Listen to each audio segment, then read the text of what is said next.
आम्ही सध्या या स्पॉटला आहोत, या ठिकाणी आहोत आणि इथून असंच आम्ही असं चालत पुढं या रस्त्यानं असं पुढे इथं खाली एक जाखमाता देवीचं मंदिर आहे, ठाणा आहे आणि या स्टेडियमवरून आम्ही असंच गडाच्या वरती टोकावरती जाणार आहोत।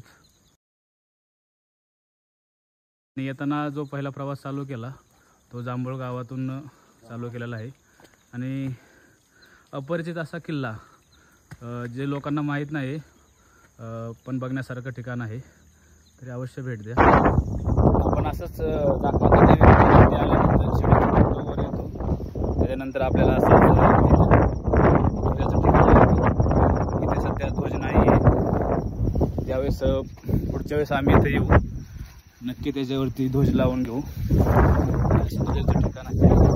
असंच पुढं गेल्यानंतर गडावरती बघण्यासारखं असं विशेष काही नाही आहे, पण एक पाण्याचा टाका आहे आणि एक आता जो तुम्ही बघितला ध्वजाचा स्तंभ, तो स्तंभ आहे।